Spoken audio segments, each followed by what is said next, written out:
দেখে পরিত্যক্ত ভুতুরে বাড়ি মনে হলেও প্রকৃতপক্ষে ভবনটি সাবেক প্রধানমন্ত্রী শেখ হাসিনার বাসভবন সুধা সদন নামে পরিচিত। নজরদারির অভাবে বাড়িটি এখন অপরাধের স্বর্গরাজ্যে পরিণত হয়েছে। সরজমিনে দেখা যায় ভগ্নদশায় পরিণত হওয়া ধানমন্ডির ওই চারতলার বাড়িটির প্রতিটি তলায় মাদকের আলামতের পাশাপাশি গর্ভনিরোধক সরঞ্জামের অস্তিত্ব পাওয়া যায়। বাড়ির প্রতিটি তলায় আড্ডায় মেতে ওঠে 14 থেকে 16 বছর বয়সী কিশোরের দল, যাদের অধিকাংশই মাদকসেবী। এই চিত্র ঘিরে এলাকায় উদ্বেগ উৎকণ্ঠা বাড়ছে বলে জানিয়েছে স্থানীয়রা। মাদক সেবন করা হয়, তারপর অনৈতিক কাজ করা হয়। আমরা চাই এলাকার মানুষ এখানে যেন এগুলো না হয়। এটা দীর্ঘদিন ধরে চলছে, 5 আগস্টের পর থেকে চলতেছে। ইয়াং জেনারেশনই বেশি আসে। যমুনা স্মার্ট রেফ্রিজারেটর, স্মার্ট লাইফে স্মার্ট রেফ্রিজারেটর।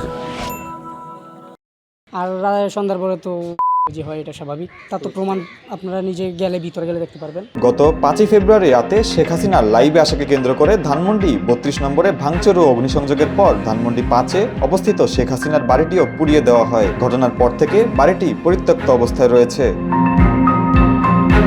বর্তমানে এটি মাদকসেবী ও কিশোর গ্যাংদের আখড়ায় পরিণত হয়েছে, যা আশপাশের বাসিন্দাদের মধ্যে উদ্বেগ ও আতঙ্ক তৈরি করছে।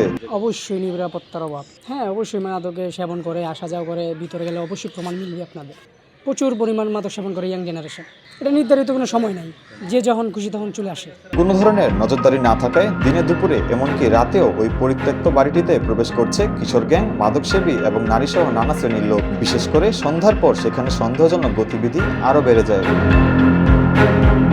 ধানমন্ডি লেক সংলগ্ন এই ভবনটি এখন এলাকায় অপরাধ কর্মকাণ্ডের এক কেন্দ্রস্থলে পরিণত হয়েছে। এসব চললেও আইন শৃঙ্খলা রক্ষাকারী বাহিনীর তেমন কোনো তৎপরতা কিংবা নজরদারির চোখে পড়ছে না বলে অভিযোগ করেছেন স্থানীয়রা। আমরা চাই এলাকার মানুষ এখানে যেন এগুলো না হয়। শাহাদাত হোসেন রাফিদ, জয় জয় দিন।